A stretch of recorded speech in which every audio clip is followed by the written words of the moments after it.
সামনে অগ্রসর হলেন।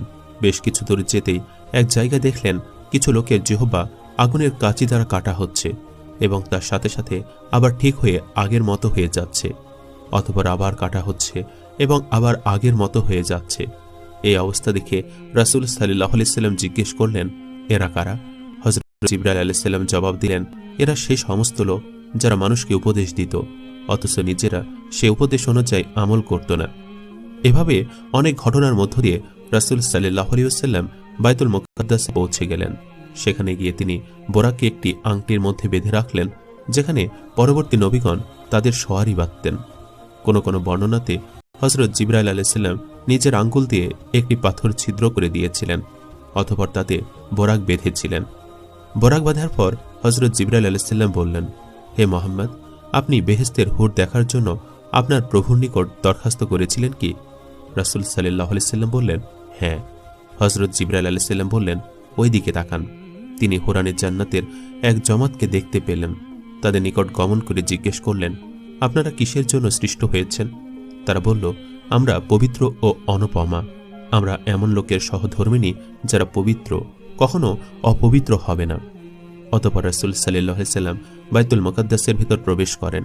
সেখানে সমস্ত নবীগণকে দেখতে পেলেন। তারপর 2 রাকাত নামাজ জামাতে আদায় করার আদেশ হলো। সকলে সারিবদ্ধ হয়ে দাঁড়ালো। কে ইমাম হবেন সে প্রতীক্ষায় আছেন। হযরত জিবরাইল আলাইহিস সালাম হযরত মুহাম্মদ সাল্লাল্লাহু আলাইহি সাল্লামের হাত ধরে ইমামের মুসল্লায় বাড়িয়ে দেন এবং বললেন, আপনি ইমাম হয়ে নামাজ পড়িয়ে দেন। ওই জামাতে মোট 7 কাতার হয়। প্রথম 3 কাতার রাসূলগণের এবং অবশিষ্ট কাতারগুলো নবীগণের। হযরত মুহাম্মদ সাল্লাল্লাহু আলাইহি সাল্লামের বরাবর পেছনে হযরত ইব্রাহিম আলাইহিস সালাম, ডান দিকে হযরত ইসমাঈল আলাইহিস সালাম এবং বাম দিকে হযরত ইসহাক আলাইহিস সালাম ছিলেন। নামাজ শেষে জিবরাইল আলাইহিস সালাম বললেন, সমস্ত নবী রাসূলগণ আপনার পেছনে নামাজ পড়েছে। এটা ছাড়া কতিপয় বিশেষ বিশেষ ফেরেশতাও এই জামাতে শরীক হয়েছে। একজন ফেরেশতার দিকে ইশারা করে হযরত জিবরাইল আলাইহিস সালাম হযরত মুহাম্মদ সাল্লাল্লাহু আলাইহি ওয়াসাল্লামকে বললেন, ইনি দোজখের দারোগা মালিক, তাকে সালাম করুন। হযরত মুহাম্মদ সাল্লাল্লাহু আলাইহি ওয়াসাল্লাম তার দিকে দৃষ্টি উঠিয়ে দেখতে পেলেন যে তার ভ্রুযুগল কুঞ্চিত এবং আল্লাহর গজবে নিদর্শন তার চেহারায় প্রস্ফুটিত। তিনি জীবনে কখনো হাসেননি। যদি হাসতেন তাহলে হযরত মুহাম্মদ সাল্লাল্লাহু আলাইহি ওয়াসাল্লামের সাথে হাসতেন। অতঃপর হযরত মুহাম্মদ সাল্লাল্লাহু আলাইহি ওয়াসাল্লাম আল্লাহর প্রশংসা পাঠ করে বললেন, আপনারা সকলে আল্লাহর প্রশংসা পাঠ করেছেন, আমিও আল্লাহর প্রশংসা পাঠ করছি। সমস্ত প্রশংসা সেই পাক জাতের যিনি আমাকে রহমাতুল্লিল আলামিন করেছেন। সমগ্র মানব জাতির জন্য বেহেশতের সুসংবাদদাতা দোজখের ভয় প্রদর্শক করে প্রেরণ করেছেন। আমার ওপর কোরআন নাজিল করেছেন, যার মধ্যে যাবতীয় বিষয়ের বর্ণনা দেওয়া হয়েছে। আমার উম্মতকে সর্বশ্রেষ্ঠ উম্মত করেছেন। মানুষের মঙ্গলের জন্য তাদের অভ্যুদয় হয়েছে। আমার উম্মতকে মর্যাদার দিক দিয়ে সর্বপ্রথম এবং প্রকাশের দিক দিয়ে সর্বপ্রথম উম্মত করেছেন। আমাকে নূরের জগতে সর্বপ্রথম এবং আবির্ভাব সর্বপ্রথম করেছেন। আমার জিকির বুলন্দ করেছেন। তারপর সমস্ত নবীগণ নিজ নিজ স্থানে চলে যান, অর্থাৎ তারা সকলেই অদৃশ্য হয়ে গেলেন। অতঃপর জিবরাইল আলাইহিস সালাম রাসূল সাল্লাল্লাহু আলাইহি সাল্লামের সামনে 2টি, কোনো বর্ণনা মতে 3টি পেয়ালা পেশ করলেন। একটি পেয়ালাতে ছিল শরাব, একটাতে দুধ এবং আরেকটা পেয়ালাতে ছিল পানি। তারপর রাসূল সাল্লাল্লাহু আলাইহি ওয়াসাল্লামকে বলা হলো, এখানে থেকে আপনি আপনার ইচ্ছামতো যে কোনো একটি পেয়ালা পান করুন।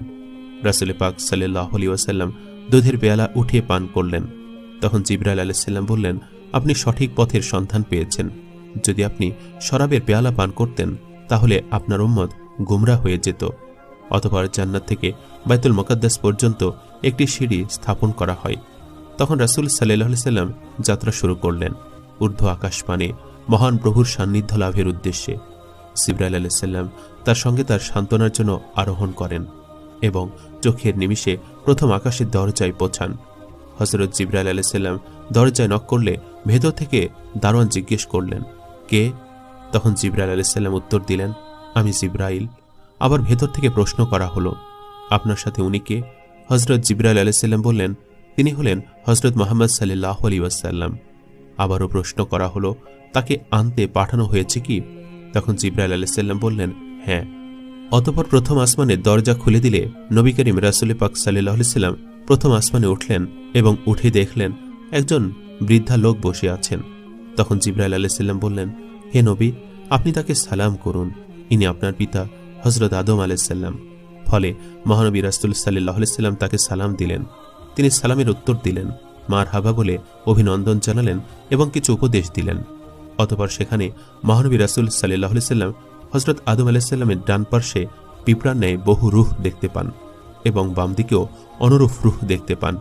তবে ডান পাশে তাকিয়ে আদম আলাইসাল্লাম আনন্দিত হন এবং বাম দিকে তাকিয়ে আদম আলাইসাল্লাম বিষণ্ণ হয়ে ক্রন্দন করেন। এমন দৃশ্য দেখে হজরত মুহাম্মদ সাল্লাল্লাহু আলাইহি সাল্লাম হজরত জিবরাইল আলাইসাল্লামকে তার হাকিকত সম্বন্ধে জিজ্ঞেস করেন। তখন জিবরাইল আলাইসাল্লাম বললেন, ডান পাশে রূহগুলো আদম সন্তানের জান্নাতি ব্যক্তিগণ এবং বাম দিকে তার আওলাদের দোজক সন্তানগণ। যাই হোক, হজরত আদম আলাইসাল্লামের নসিহত শেষে তিনি একইভাবে দ্বিতীয় আসমানে গিয়ে পৌঁছান এবং আগের মতো প্রশ্ন উত্তরের পর দারোয়ান গেট খুলে দেন।